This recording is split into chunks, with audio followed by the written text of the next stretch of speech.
And if anything, like, that's not all of them. Hell, that's not even most of them.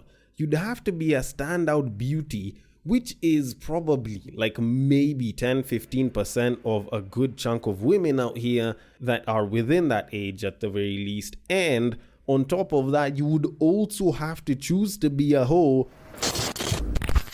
The royal penis is clean, Your Highness. Welcome to the Breakdown Podcast, where I talk about love, sex, and relationships from a guy's perspective, as well as a bunch of other guy shit. The man on the mic is a man who might find it hard to breathe if you've got that asthma. He's also a man who likes his women the same exact way he likes his yogurt. It is none other than your tall, dark, and mildly handsome man, Sir Denver B. And I am here on the final episode of the season to talk about women, or to talk to women, or a little bit of both. And yes, this is an episode that will be very, very focused on women as the topic. And I was trying to give it a different theme that didn't really seem like it's focused on just the gender. But besides bagging dudes, there's not that much else that I can really add to it. But all in all, it is an episode worth listening to, so I hope you listen all the way till the end. And should you like what you hear, should you not like it, should you want to give a different sort of feedback, or should you want to suggest a potential topic for me to discuss on this podcast, then you can hit me up on the social media. The DMs are always open, and the social media links are always in the description. They rarely ever change.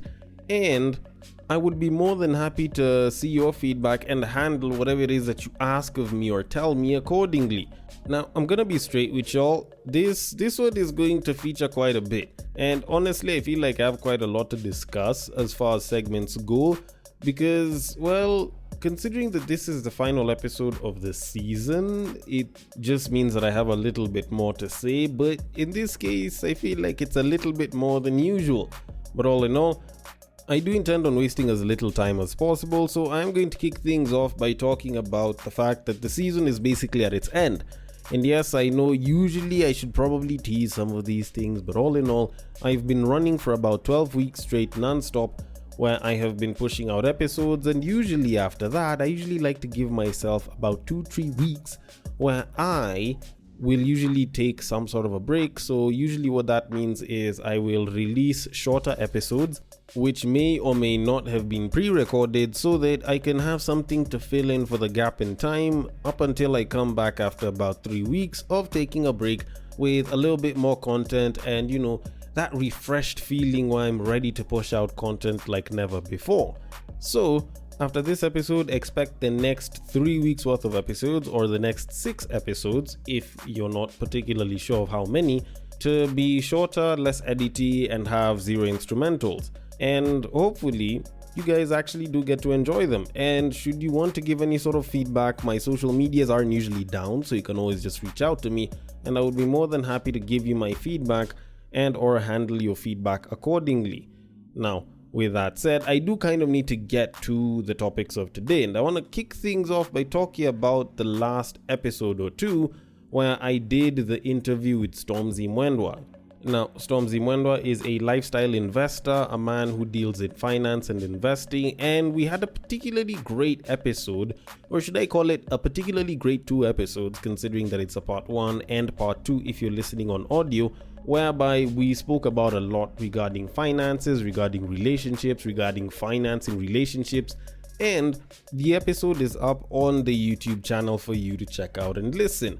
Of which, by the way, it was actually a lot of fun doing that episode with him, like, especially considering that I haven't done interviews in years. Doing the interview again, it just kind of brought it back, and it just made it feel that much better doing the interview with him. To which, a mad shout out to you, Stormzy, for actually coming through. But actually, the reason why I'm speaking about the episode isn't just to promote it again and to tell guys to go and watch it on YouTube. There was a clip that I posted up when I was busy trying to promote the episode on IG, and it was actually a clip of me talking about the fact that I've believed for like the past maybe 2 or so years that the first date should be very affordable and very low cost, so that it can be very simple and not requires much investment, and there's benefits to it, and you can basically just get to the root of the matter, which is getting to know the other person. And when I posted it up, I honestly didn't think it was that much of an unpopular opinion, but it got so much of a controversial response whereby people were divided, And mind you, most of the people that were giving me feedback were women, where some were just absolutely against it and were even to some degree disgusted at the idea of it, while a few others were coming back and they were like, you know what, this actually isn't such a bad idea, and it's something that I actually like, and it probably should be done. And don't get me wrong, I wouldn't get too deep into it because at the end of the day, I think there's an entirely proper explanation that I gave on the episode. But honestly, when you kind of think about it, the first date is about getting to know someone.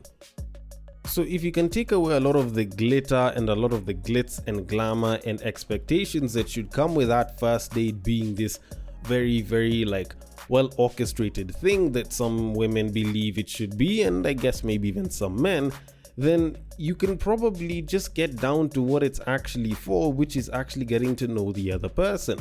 Because if you keep it simple and straight to the point, you can very easily focus on what brought the two of you together, which is getting to know each other. And if you remove a lot of those higher expectations that a bunch of you will come with, then you can very easily get to know the kind of person that you're dealing with and who they are if you remove a lot of the fluff and a lot of the glamour and a lot of what it is that would make them seem like they're more than what they are kind of away. So when you think about it, that's just a simple way of actually trying to achieve the goal without putting in as much work, which could mess up the results to a pretty big degree. But you know what? Considering that was my opinion and that was my logical idea, the most that I can do is defend it. But maybe someone else has a different thought, so I am going to leave it at that. I'll let people continue to speak on it, and maybe if I'm talking to someone else, I'll ask them and I'll see what their thoughts on it are. And with that said, I am going to leave it at that because there was something that I had planned to talk about before the main topic, which I do intend on getting into right now. So not too long ago, I stumbled across a particularly interesting clip from the former car dealer turned sort of influencer turned motivational speaker, Khalif Cairo, busy speaking on how apparently a 19-year-old boy and a 19-year-old girl are not the same. And he gave some particularly interesting thoughts which I don't necessarily agree with for the most part. But before I can give my full thoughts on it and why I came to those conclusions, I am going to let the clip play, then I can speak on it. So without further ado, see women, it's the opposite. Bro, them say ako 19, beautiful, curvy, light skin. Ukiwa 19 years old, mko the same class boys and bro, them shit. Bro, dem aneka TikTok, aneka Snapchat hapo hivyo. Nani governor na DM, I want this one. Uko wapi? Nataka kupeleka tuende na wewe Maldives. Pige elfu eh. Mimi niko hapo na uniform tu nimehanga mkubwa habari. Hi, na mnesha vitu huko. That lady, she has the world at her feet. The boy, the 19-year-old boy in her class, hana anything. Anaomba mom fare, kuja hapo, akona tu outfit tatu, na try kufit in. He's got nothing. But this is what happens over time. By the time demo 19 anafika 25, kuna new 19 models. Kwanza upata lingi into a bad relationship, 2 or 3 heartbreaks, couple of abortions. These are things that happen in society. So value yake ina drop even spiritually.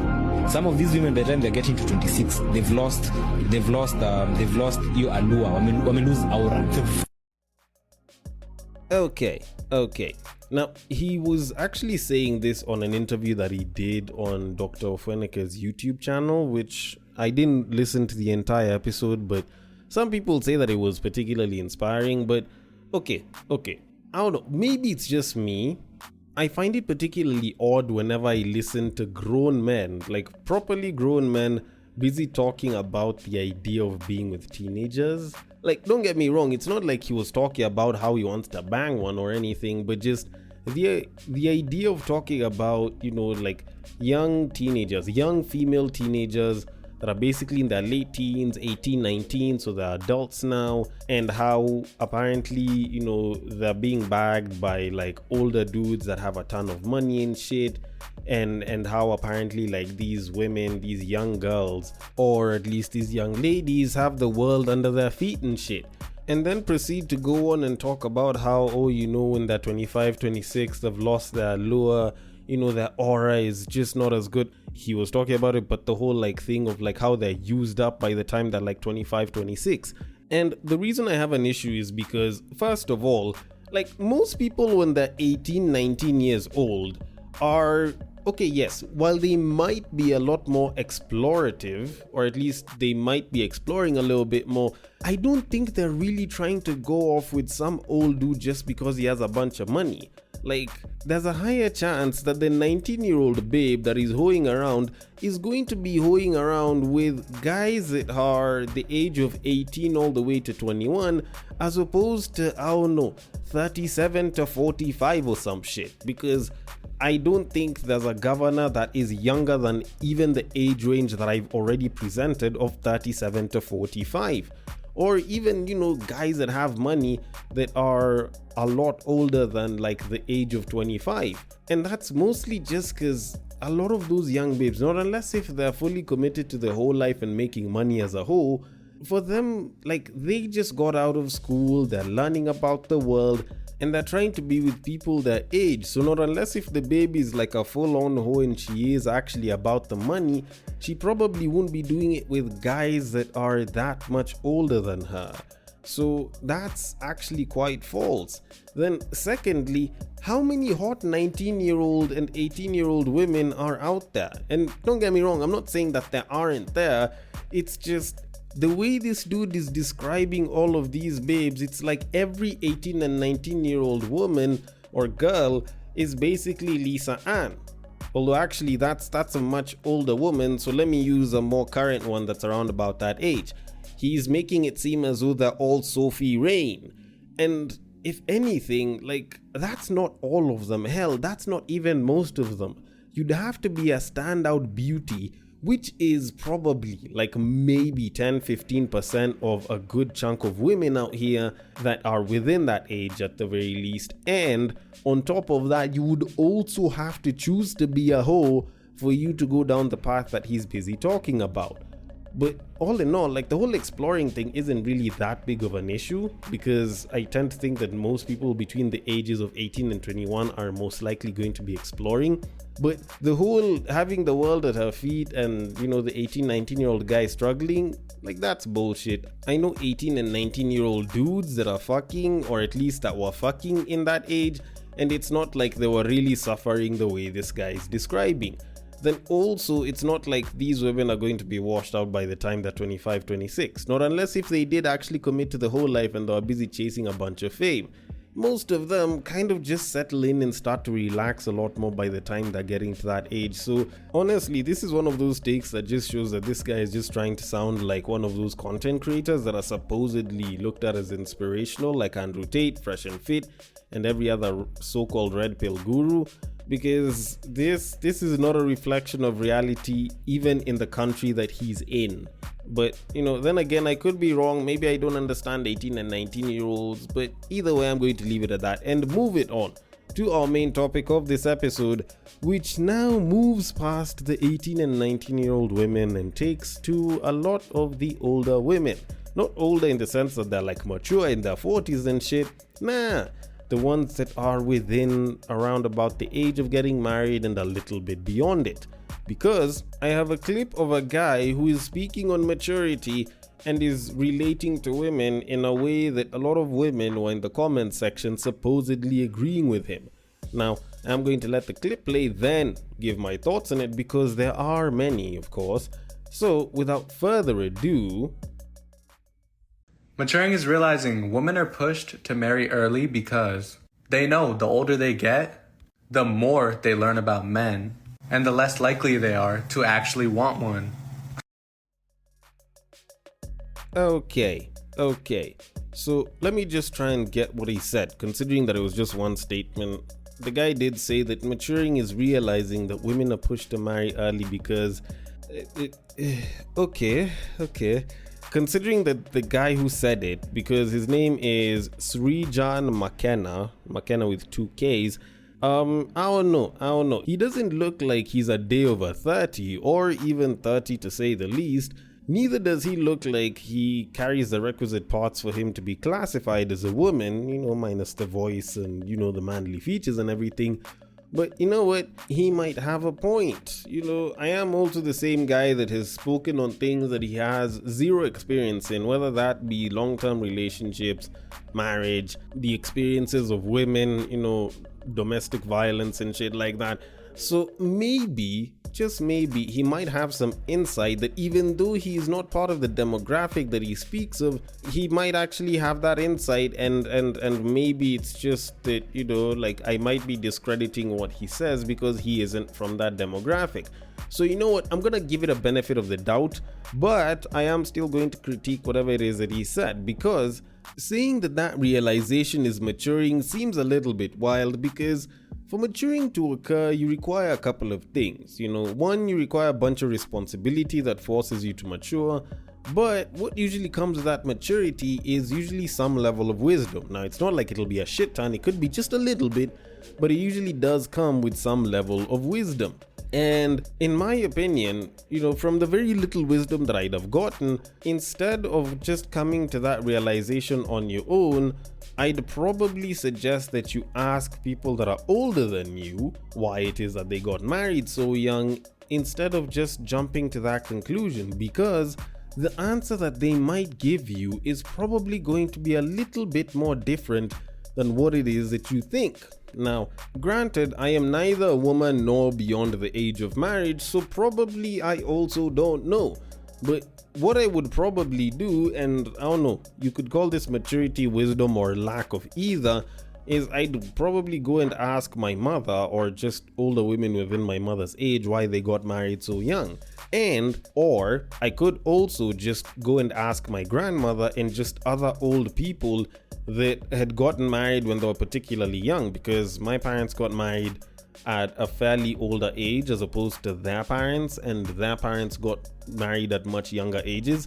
So they'd probably have some sort of a reasoning as to why it is people got married back in the day, because the whole concept of marrying later is a fairly new concept for most people, or at least for most people in general. And, for a lot of people from back in the day, it seems fairly new or just a little bit foreign.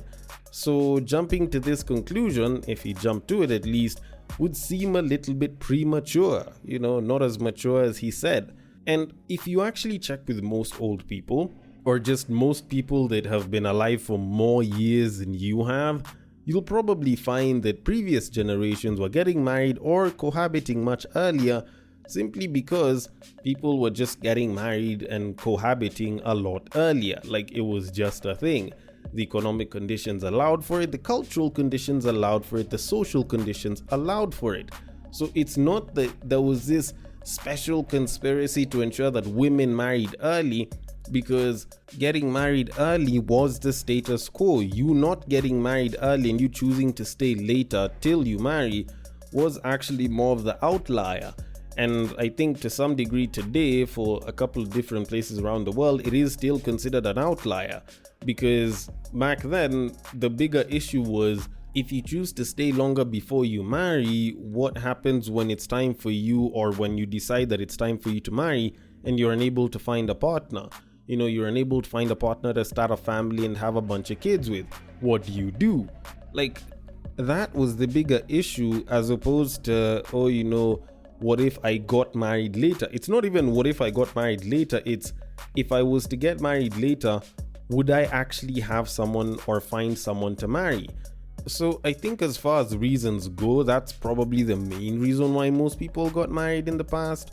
And if you were to date it back a little bit further than that, there's the other bigger underlying reason, which I will state towards the end, which is fairly obvious, but I don't think some people were thinking about it, because a ton of women were in the comment section agreeing with this man. They were busy talking about how, finally you realized it, your mother must be so happy that she raised such an insightful and smart and wise son, blah blah blah. And I was just reading it and I was like, what the fuck is going on with people? Because at what point do you actually get to where you realize that just because something coincides with my beliefs doesn't mean that it's particularly true?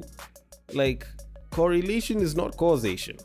I think that's actually a statement that would kind of surmise whatever it is that's happening here, because it's a situation where there's a lot of women who are growing older and understanding that just because now they're older, dealing with guys is a lot harder. Finding a man or choosing to marry a man is a lot harder because of the selection of men and how they currently behave and how some of them have behaved and the stories they've heard just makes the idea of marrying so much less appealing. And whenever I read or I hear stuff like this being said by a bunch of different people, more so on the internet, I usually kind of think of it as a case where one, misery loves company, two, people are just pandering to people that might be hurt or might be a lot more scared of just committing in today's day and age of dating. But all in all, I just look at it as a net negative for a lot of people.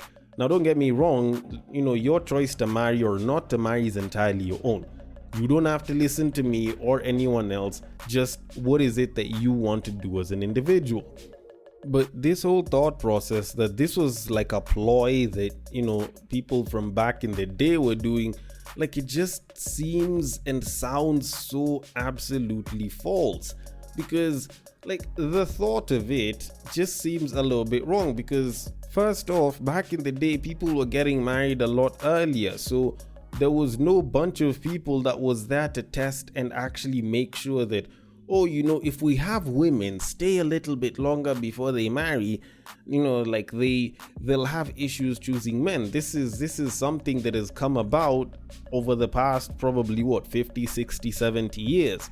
And the same things that have coincided with that are things like women earning the same as men, things like birth control and so on and so forth. So like it's not like there were people hundreds of years back or even thousands that sat down and decided we need to make sure women marry early. It wasn't really for that reason. And to think of it almost like it's a conspiracy theory, the way this guy is saying it, just kind of reminds me that sometimes people will believe anything provided that it aligns with whatever beliefs they have. So this is a pretty good example of it. Another example is the patriarchy and the idea that there's this elitist cabal of men that came together and collectively decided that they will make sure they subdue and force women to submit and oppress women so that they can, benefit as men or some shit. Because apparently, I guess that's what some women believe. But for me as a man who, while I haven't been a man for very long, but have listened to and studied a lot of men, know for a fact that that is most likely bullshit. And I know that it's bullshit because for the most part, the way I know men, like we come together for two main reasons, at least as far as I can think of it. The first one is usually so that we can benefit ourselves. And, yes, we are benefiting ourselves as a group, but essentially there has to be individual benefit. So, when you look at, for example, cartels and, for example, like investment groups and shit, like that is an example of guys coming together to, try and discuss shit for like one main purpose. It's usually supposed to be for some level of collective, but mainly individual benefit. Then the second reason is usually for a reason or a purpose that is greater than themselves. So, for example, when people come together as a group, so for example, like the parliament or like a group of soldiers going to war, it is usually supposed to be for a good that is greater than them. So, when you see a bunch of soldiers going off to war, they have basically stayed together or come together as a group for the greater good that is protecting the country that they feel is much bigger than they themselves as individuals. So essentially they will come together and they will work in tandem, work together for the greater good that is them ensuring that their country is safe. So essentially, like those are the two main reasons why men will come together. But coming together just so that they can oppress and make women worse, like I'm trying to think of some of the benefits of it, and I am going to do this objectively. And honestly, the reason why I would want to quote unquote subdue and oppress women, personally speaking, is if I would want, for example, their servitude. So if I was to get women to be more submissive and give servitude to me, it would work on, for example, my wife and or any woman that I would want to be close to me or be with me. in that particular case. So, a potential lover, a girlfriend, wife in that particular case. Because at that point, I'd want someone to kind of be with me, but sort of kind of devote themselves to ensuring that I, as the man, in the best potential situation at that point. But it wouldn't work very well if I was to have a daughter, because it would mean that I would put my daughter in a position where she would be oppressed by another man that wishes to put her in the same position that I put her mom in. So it's actually not a very logical idea. So essentially, it just doesn't work. Now, older men who may have had a bunch of misogyny in them could have probably decided this. But at the same time, you look at some of the places and situations where women are, and they hold a hell of a lot more power than we'd ever like to give them credit for. So it seems a little bit hard to believe that there's a cabal of men that decided this shit. But all in all, I heavily digressed. Back to what it was that I was saying. The whole idea that women are pushed to marry early because of this realization that if they stayed longer, they wouldn't want to marry men is utterly and completely false. And it is something that is more of today's problem than it was from back in the day. Just mainly because back in the day, if a woman stayed longer before she married, she was actually in a worse off position socially, so they would want to marry earlier or within a certain time frame, because if they went past that time frame, it would be harder and closer to impossible for them to find a suitable mate. So if anything, this is probably the most backwards ass idea of it that anyone has come up with. But to disprove this properly once and for all, because there's someone that's going to say that I'm only saying this because I'm a man, I will give you the exact reason why people used to marry and cohabit back in the day. It was for the purposes of childbearing, because people back in the day knew it was better to raise children when you are more than one person than when you are just one person. And considering that birth control didn't exist up until close to 70 years ago, people weren't really going to take the chance on just doing it with someone and then they leave you and move the fuck on. So to lock that shit in, people were gonna get married. And to round this explanation out, considering that people back in the day knew that the fertility window for women was always going to be limited, they knew full well that it was better to start having kids earlier than later. So if a woman decided not to marry, she was basically not just opting into the idea of not getting married, she was also opting into the idea of not having children, which socially and culturally at that time was a big no-no for most of anyone. So if anything, men didn't even have to push women to go and get married early. They were basically doing it themselves. So to kind of conclude all of this, what I want to tell the women is, women, please, no one's trying to fight an entire gender. No one is really trying to oppress an entire gender. Yes, there are some guys that would love to fuck every woman in the world, but trying to oppress the entire gender and a conspiracy about that shit is way better sounding in your head than in real life. Because if anything, men love women, but also men tend to have children that are going to be women. So it just doesn't work in our favor for us to oppress women the entire fucking way. So I would suggest that instead of listening to garbage like this, you go out, smell the flowers, touch some fucking grass, and if you really think that whatever this guy said is actually mature, maybe you should go and talk to actual mature people that are much older than you. But then again, maybe I might be wrong, and maybe I could be a part of the patriarchy, which could justify why I seem to be defending it so much, supposedly. Either way, I want your thoughts on it. The DMs are open. On IG, it is at the breaktime_podcast. On Facebook, it is at the breaktime podcast. On X, it is at bagakthed. And on Bluesky, it is at the breaktimepod.bsky.social. Thank you so much for listening all the way till the end of this episode and this season, and I will catch you guys on the next break. But what I believe is that if you put a pastor and a prostitute in one room, one is likely to convert the other.